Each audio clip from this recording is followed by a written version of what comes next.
दूसरे टाइप का जो ब्रेकआउट है वो हाईएस्ट प्रोबेबिलिटी का ब्रेकआउट होता है। सो आप ही के सामने हम लाइव स्कैन करेंगे। So even in the down trend आपको ब्रेकआउट्स मिलेंगे।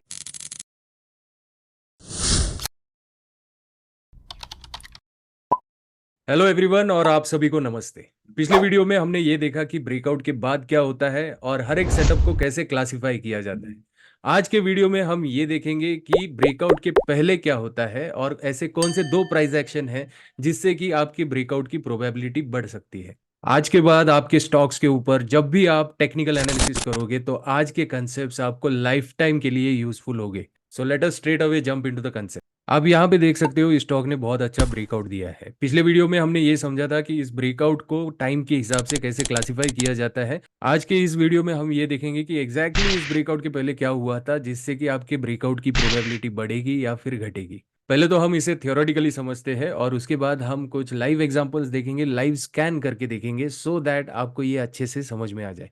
जब भी कोई ब्रेकआउट आएगा वो सिर्फ दो ही तरीके से आएगा, उसमें कोई भी तीसरा या चौथा तरीका नहीं होगा। आज के बाद जितने भी आप ब्रेकआउट देखोगे उसमें आपको सिर्फ यही दो तरीके दिखेंगे। एक तो स्टॉक सीधा सीधा जाके ब्रेकआउट दे रहा है, या फिर वो अपने ब्रेकआउट लाइन के पास जाता है और वहां पे एक हैंडल का स्ट्रक्चर बनाता है। जो सीधा सीधा जाके ब्रेकआउट दे रहा है उसे हम पैराबोलिक ब्रेकआउट कहेंगे और जो हैंडल का स्ट्रक्चर बनाता है उसे हम स्क्वाट ब्रेकआउट कहेंगे। पहले तो हम पैराबोलिक ब्रेकआउट क्या होता है इसे अच्छे से समझते हैं। जब भी कोई स्टॉक अपना एक हाई बनाता है और अगर उसे ब्रेकआउट देना है देन डेफिनेटली वो एक तो सीधा सीधा जाके ब्रेकआउट देगा या फिर हैंडल बना के ब्रेकआउट देगा। यहाँ पे इस केस में क्या हो रहा है कि उसने कोई भी हैंडल नहीं बनाया।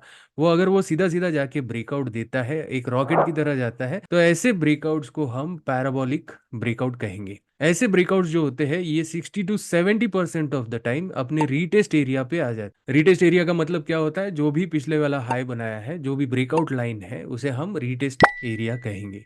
यहाँ पे ये 60 to 70% ऑफ द टाइम फिर से घूम के वापस आने के चांसेस बढ़ जाते हैं अगर वो एक पैराबोलिक ब्रेकआउट है तो। जब भी आपको पैराबोलिक ब्रेकआउट दिखे तो आप उसे डायरेक्टली बाय करने की कोशिश मत कीजिएगा। मोस्ट ऑफ द टाइम वो रीटेस्ट के लिए आने के चांसेस बढ़ जाते हैं। ऐसे ब्रेकआउट्स को आपको हमेशा रीटेस्ट एरिया पे बाय करने की कोशिश करनी चाहिए।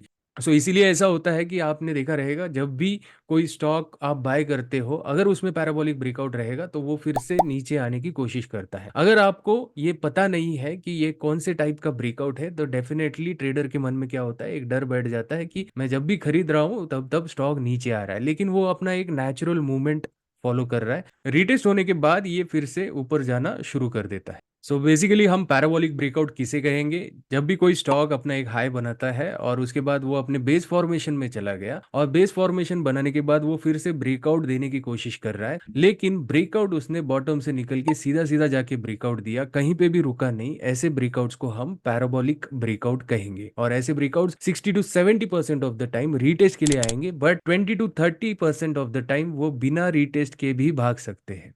ऐसा क्यों होता है? बिकॉज स्टॉक मार्केट अपना तो है नहीं कि जो अपने हिसाब से चले। मैंने कोई स्टॉक लिया है इसलिए वो मेरे हिसाब से ही चलना चाहिए, ऐसी कभी भी आपको इच्छा नहीं रखनी चाहिए। आपको हमेशा मार्केट की उंगली पकड़ के चलना है। मार्केट जिस दिशा में जा रहा है उसकी क्या प्रोबेबिलिटी है इसे आपको अच्छे से समझना है और उस हिसाब से आपको ट्रेड्स लेने हैं। दूसरे टाइप का जो ब्रेकआउट है वो हाईएस्ट प्रोबेबिलिटी का ब्रेकआउट होता है जिसे हम स्क्वाट ब्रेकआउट कहते हैं। अगर आपके ट्रेडिंग में, आपके ब्रेकआउट एनालिसिस में अगर आपका प्रोबेबिलिटी बढ़ाना है तो डेफिनेटली आपको ये वाले ब्रेकआउट को इंक्लूड करना चाहिए। मैं पर्सनली अपने किसी भी ब्रेकआउट में बिना स्क्वाट के ट्रेड नहीं करता हूं। What is a squat breakout? जब भी कोई स्टॉक अपना एक हाई बना रहा है और उसके बाद बेस पैटर्न बना रहा है एंड आफ्टर दैट वो सीधा सीधा जाके पैराबोलिक की तरह ब्रेकआउट नहीं देगा, वो क्या करेगा, यहाँ पे एक हैंडल का फॉर्मेशन बनाएगा। जैसे ही वो हैंडल का फॉर्मेशन बनाता है और उसके बाद जब ब्रेकआउट आता है तो ये सबसे हाईएस्ट प्रोबेबिलिटी का ब्रेकआउट रहता है। ऐसे breakout 60 to 70% of the time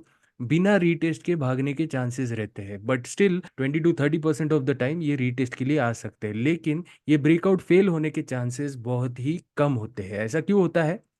suppose मैं आपको कहूँ कि आप जहां पे भी बैठे हो वहां से एक जंप लगा दो, आप क्या करोगे, आप घुटनों में थोड़ा सा झुकोगे और उसके बाद जंप लगाओगे। आप सीधा सीधा रॉकेट की तरह लॉन्च तो नहीं होने वाले हो। इसीलिए आप क्या कर रहे हो, एनर्जी गैदर कर रहे हो सो दैट आपका जंप हाई चला जाए।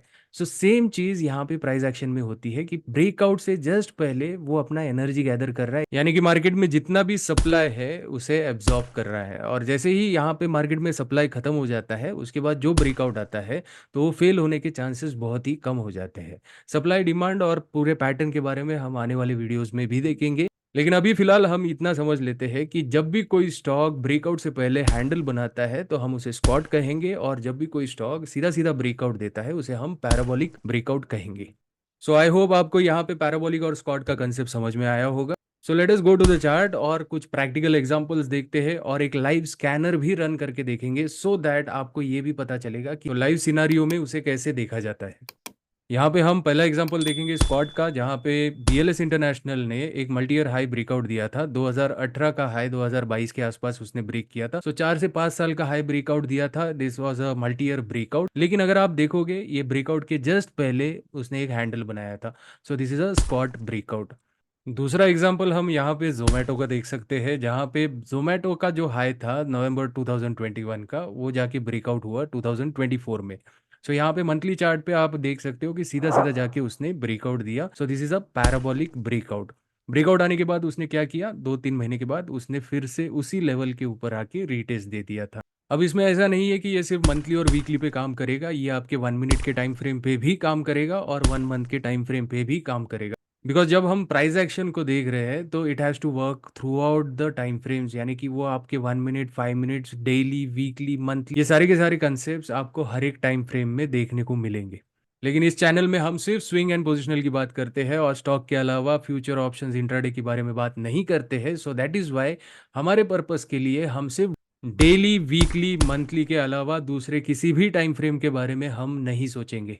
अब ये दो एग्जांपल्स हमने इसलिए देखे सो दैट आपको प्रैक्टिकली चार्ट्स के ऊपर ये कैसे दिखते हैं ये समझ में आ जाए।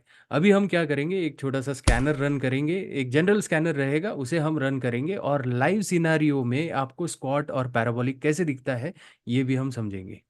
सो आपको स्कैनर कौन सा यूज़ करना है? सो बेसिकली आप कोई भी स्कैनर यूज़ कर सकते हो, जो भी फ्रीली अवेलेबल स्कैनर है वो आप यूज़ कर सकते हो। स्कैनर में कोई जादू नहीं रहता है, so that is why we are going to use only freely available scanner. आपको क्या करना है, आपको गूगल पे जाना है और वहाँ पे टाइप कीजिएगा चार्ट इंक। तो जैसे ही आप चार्ट इंक टाइप करते हो आपको पहली लिंक पे क्लिक करना है। सो जिन्हें नहीं पता है उनके लिए, सो जैसे ही आप चार्ट इंक के ऊपर आ जाते हो तो यहाँ पे आपको रेडीमेड स्कैनर्स मिल जाएंगे। सो यहाँ पे स्क्रीनर्स के ऊपर क्लिक कीजिएगा, इंट्राडे, पोजिशनल, ऐसे कई सारे स्कैनर्स आपको मिल जाएंगे। Now what you have to do is कि सर्च स्क्रीनर्स के ऊपर आपको क्लिक करना है। सो आपको यहाँ पे टाइप करना है ऑल टाइम हाई ब्रेकआउट्स।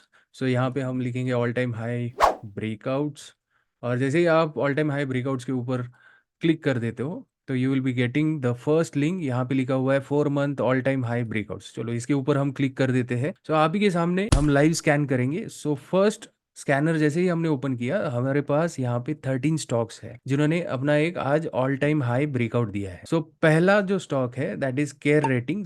जैसे ही हम इसके ऊपर क्लिक करते हैं तो इसका चार्ट ओपन हो जाएगा। तो यहाँ पे हम देख सकते हैं कि इसने अपने फरवरी 2024 का हाई आज जाके ब्रेकआउट दिया है। सो ये एक शॉर्ट टर्म ब्रेकआउट हुआ, तो यहाँ पे मंथली चार्ट लगा के कोई भी फायदा नहीं है। तो हम सीधा डेली चार्ट पे जाएंगे और यहाँ पे आप देख सकते हो कि अगर एक हॉरिजॉन्टल लाइन यहाँ पे हम ड्रॉ करें तो इस हाई के ऊपर आ जाएगा। सो जैसे ही आप यहाँ पे देखते हो व्हाट हैज़ हैपेंड, यहाँ पे सीधा सीधा स्टॉक सीधा यहाँ तक गया और उसके बाद उसने एक स्क्वाट लगाया और फिर उसने एक ब्रेकआउट दिया। So again this is a squat breakout. Second type of breakout देखेंगे हम पिरामल में। सो यहाँ पे अगर आप देखोगे पिरामल फार्मा में क्या हुआ है, यहाँ पे अगेन हम एक हॉरिजॉन्टल लाइन ड्रॉ करते हैं एंड यहाँ पे सीधा सीधा जाके उसने पैराबोलिक ब्रेकआउट दिया है, लेकिन ये 2022 का हाई जाके 2024 में ब्रेक हुआ है। तो यहाँ पे हम वीकली चार्ट यूज़ करेंगे and again you can see here कि यहाँ पे कोई हैंडल नहीं बना है। भले ही स्टॉक यहाँ पे पॉज हुआ है लेकिन यहाँ पे वो सीधा सीधा जाके ब्रेकआउट दिया है। तो ऐसे स्टॉक्स में कंसोलिडेशन होने के चांसेस बढ़ जाते हैं आफ्टर द ब्रेकआउट। तो वही आप यहाँ पे देख सकते हो कि जैसे ही ब्रेकआउट हुआ स्टॉक ने फिर से थोड़ा सा पॉज लिया और फिर वापस ऊपर जाने की कोशिश कर रहा है। Third stock that we are going to see is Aster DM. और एस्टर डीएम का चार्ट जैसे ही हम खोलते हैं तो यहाँ पे दिखेगा आपको, यहाँ पे कोई ब्रेकआउट नहीं आया है। अगर कोई ब्रेकआउट नहीं आया है तो आपको उसे छोड़ देना है। Then we have P A R, और पी ए आर में हम again there is no breakout here. Okay, so एक एक करके हम इसे स्कैन करेंगे। Then there is Vishnu chemicals. Vishnu chemicals में अगर आप देखोगे तो again there is a small breakout here. This is a monthly chart and यहाँ पे जैसे ही हम डेली चार्ट लगा देते हैं और यहाँ पे अगर हम एक हॉरिजॉन्टल रे लगा देते हैं तो व्हाट विल हैपन, आपको यहाँ पे एक स्कॉट जैसा फॉर्मेशन देखने को मिल सकता है।